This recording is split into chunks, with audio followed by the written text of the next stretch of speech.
Okay, so it is spring of 2019 in May. I'm going to be 50 soon. So a lot of things have happened. And Rita and I, last year this time, we're going through this entrepreneurial shift again. And last year this time, I was really found that I needed some real deep, profound rest and some deep peeling of layers. And one of the layers that I really found that it was like this whole underpinning of how I really kind of hid in the secular realms and like this intellectual realms, even though they were very heavy for me. I didn't really like um, constantly supporting people who were just in that intellectual headspace and wanted me to be around just because, oh, Scott's the artsy person that will break me out of this headspace that I know that I thrive in.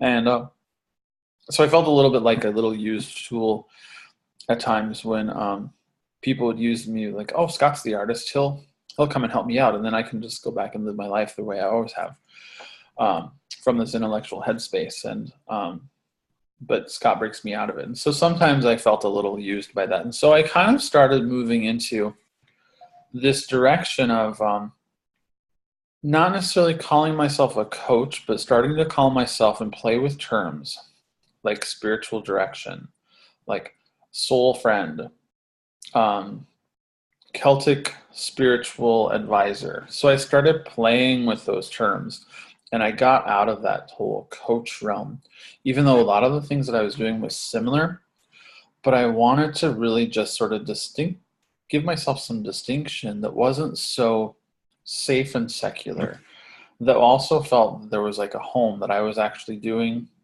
the work of God, the creator of the universe, and wanted to set an intention that that was the state of being that I wanted people to really focus on, that they needed to get out of this intellectual space.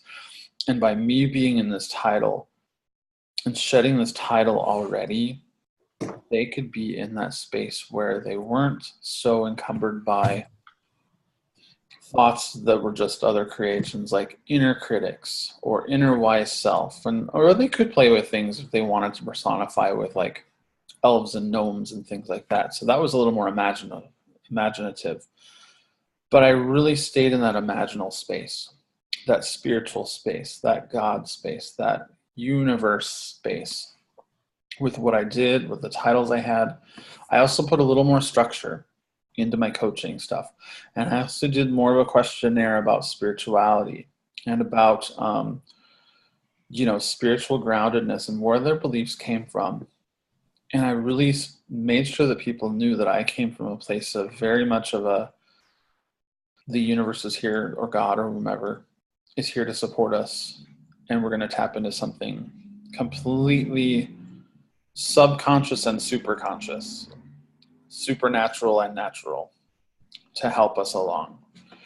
So that everything was welcome, even like the psychic, the paranormal, the supernatural, the the messages from spirit, those were more primary, rather than having people really just rather than feeling like Freud or a psychoanalytic counselor, because they could do that anywhere they wanted.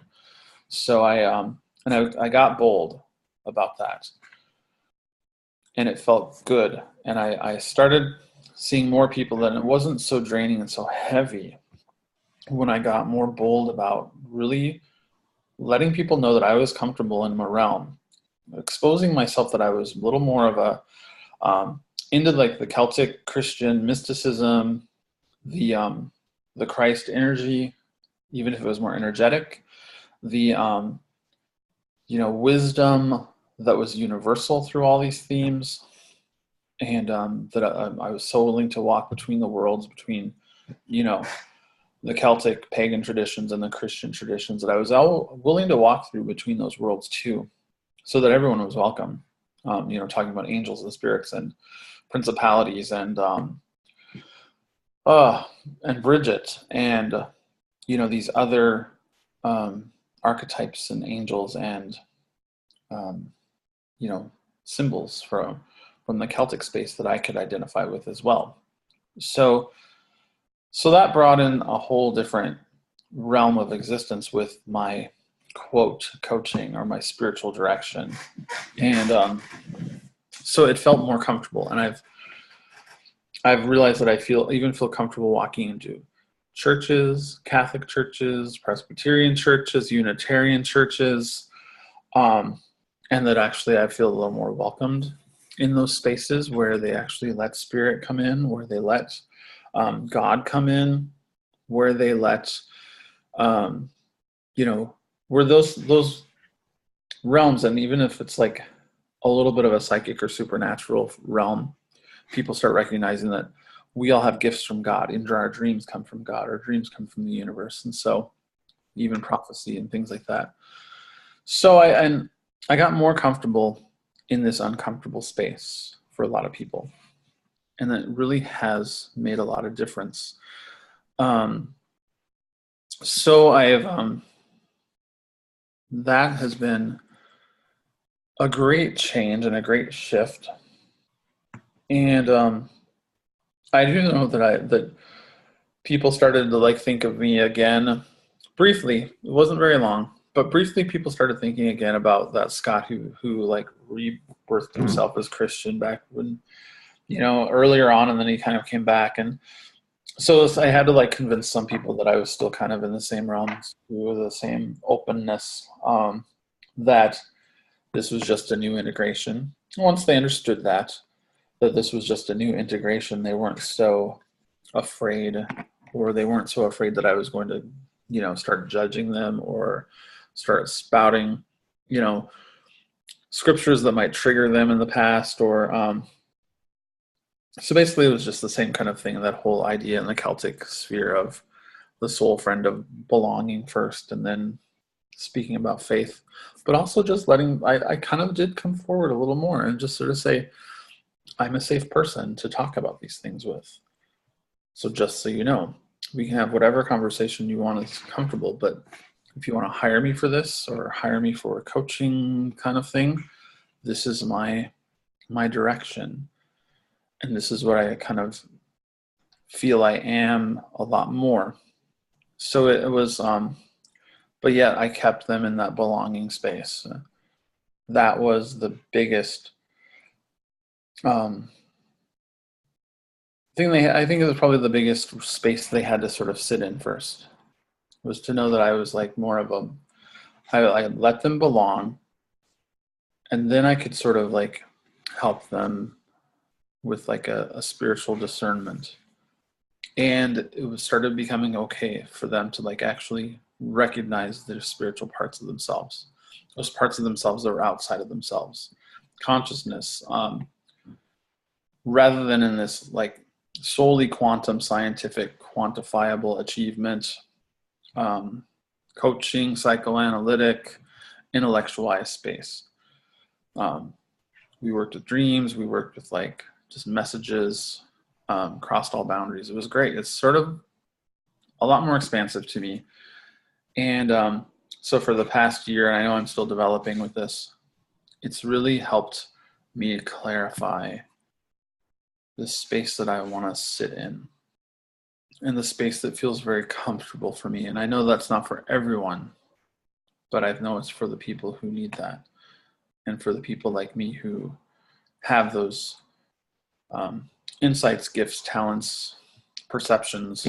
I've learned a lot about my own dreams and how to kind of navigate them. So I dream for people, etc. So yeah, I thought I changed the ringtone to fun chimes, but it just came out that way. Whew. Yeah. That was fun. Yeah. Did you see any of that coming? Not really. Mm-hmm. No.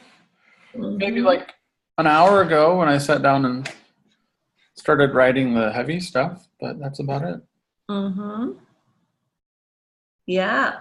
Very good. I wrote a few things down. I'm doing 4 minutes, 5 minutes? Yeah, I'll go 5. Okay. All right. There you go.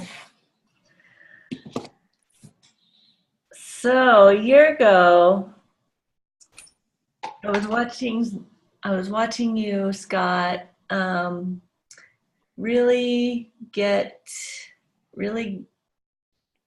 come into, get comfortable, sometimes uncomfortable, but that was okay. You were comfortable being uncomfortable. And that happened. Yeah, that happened about a year ago, where you really got good, like skillful at feeling a discomfort come up and letting it be there, and just letting it teach you what it needed to teach you. And through that, you became a space where people felt like they could have their limitations or their walls if they wanted to.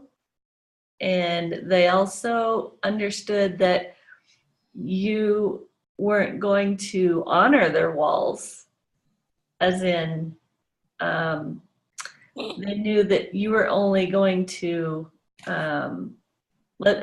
you would honor their walls, but you wouldn't accommodate their walls. And if they wanted to keep their walls, you were probably just going to fall away because you didn't want to keep bumping up against it. And so you really you became clear about what your work, what the work that God put you here to do is. And it was like you were just like a walking mirror of the soul.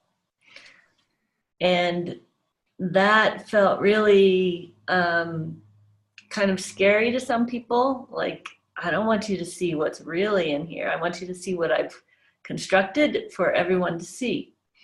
And so some people would just like turn and run, and others would go, oh, no one's ever seen me before. And it's all I ever wanted. And so the words you put, the title you put on it didn't even really matter. Soul friend, soul mirror, spiritual advisor. That just became, I don't know, you'd throw different terms out. You would just feel from the person which one would land most effectively. And that it started giving people permission to explore the unknown, explore a little bit more of what's been seen as spirituality, but you are making it more like normal everyday life. And so spirituality started to, at least for the people that you come in contact with, and what they come to you for, is so that spirituality can just be part of their days, instead of it being, okay, well, I go to work and then I come and do my spiritual practice. So people were becoming more integrated, and in that place of integration, they felt more able to be authentic and then respond effectively to whatever would come back to their authentic expression, because they were coming from a really a structurally solid place. So if somebody pushed them, they weren't going to topple over. And so the people you're coming in contact with are becoming more authentic. That's having a ripple effect outward from them.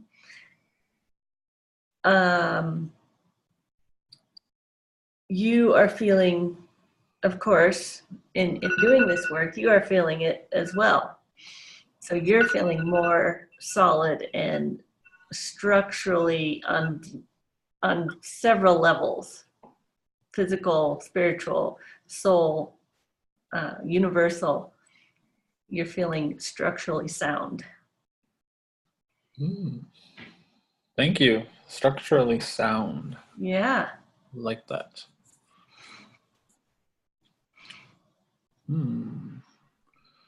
Fun. Yeah, I feel like that's part of what the rest will bring you. Oh, I hope so. Mm-hmm. I hope so. Yeah.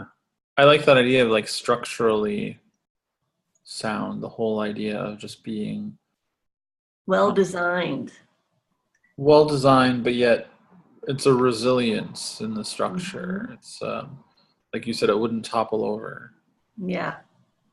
Um, Yet it sways, I guess. I don't know. Mm-hmm.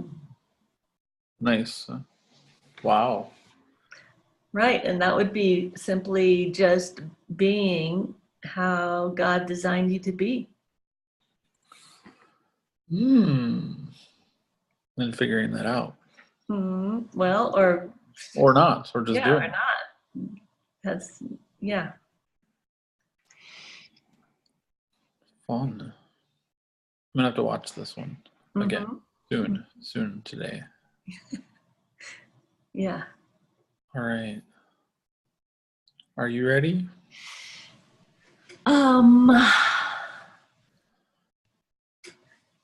Okay. Yeah. That's a lot. That's a Mhm. lot. Take a little pause and shift gears and change the brain states and all of that. So, so the 9 minutes seems natural. So, Okay. oops, sorry. Okay, go. All right. It is October. Or I don't know, I've been doing that a lot. I'm going to go further out. It's 2 years, 2 years out. So it's 2020, spring of 2020. And the world has gone through a lot of changes, not just me, but the world. And I was really feeling like it was starting to happen back in 2018. And um, it felt like an opportunity to jump ahead of the curve, because it could easily slide back and turn to total chaos. It's, on a worldly scale, on a global scale. And I just felt determined to stay out of that possibility, out of that timeline, and became totally devoted to my own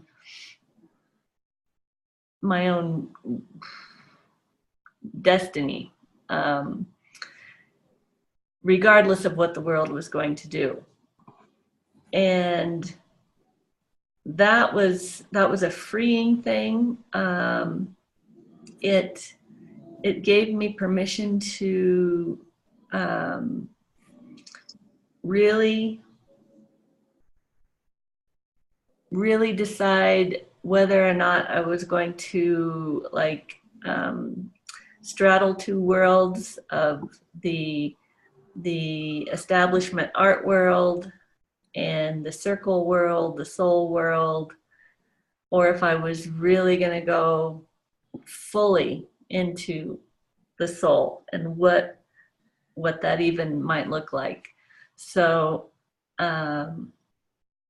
I took Scott's lead and quit even more stuff. Like in the years of my meditating, I had really thought, okay, well, at some point I'll get a few things cleared out, figured out, and then I'll be able to jump into my art career and really make things happen.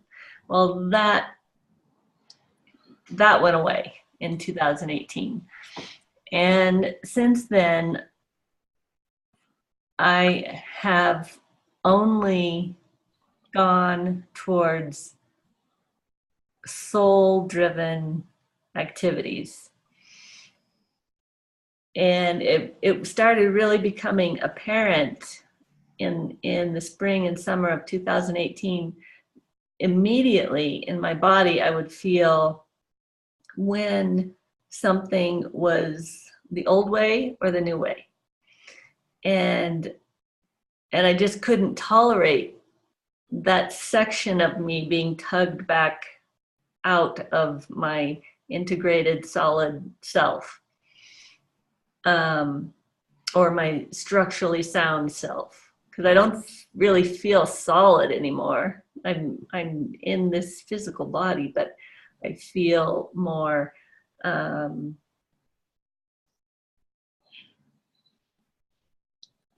multidimensional. And so that has become, that ability to just feel immediately has taken a lot of processing out of the picture, a lot of time and energy spent wondering what to do and how to do it and figuring things out. And then there's also this feeling that I don't have to do it by myself. It's not all up to me. I actually have help. And that is leading me towards these soul decisions. And in that time, the circles have really, it's just amazing what comes through with the circles. There was that uncertain time where I was still feeling some of the old ways of believing that something was going to be the path I was going to take, and then it would just dissolve.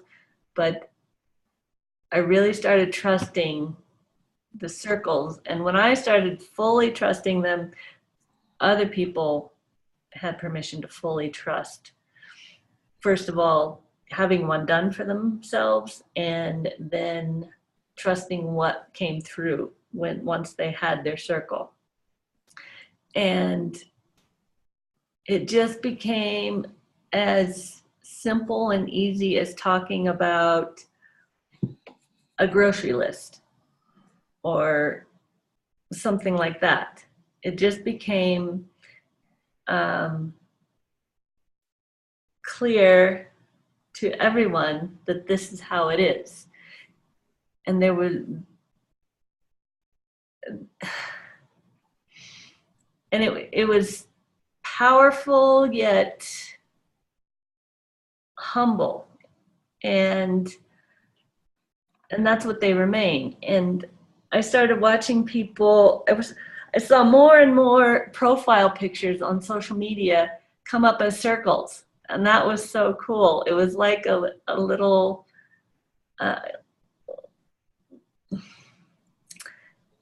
like a feeling of belonging. So all of us were feeling like we belonged. And it wasn't because we all had a circle, it was because we were feeling that belonging in the universe, the belonging with God, belonging with our brothers and sisters. And so that feeling opened more and more people up to wanting to know what that was all about. So more people had their circles done, and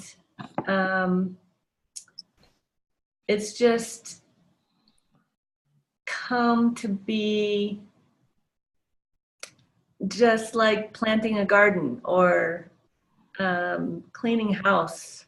So it's just a matter of taking care of myself and my environment, making circles and giving them to people, letting them give back to me, receiving something for the circle.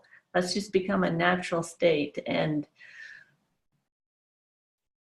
that utter certainty that this is what God had in mind for me, and that it will evolve. It'll turn into something else. As my environment evolves, as people around me evolve, I'll evolve with it, and it will just turn into something even more magical and powerful.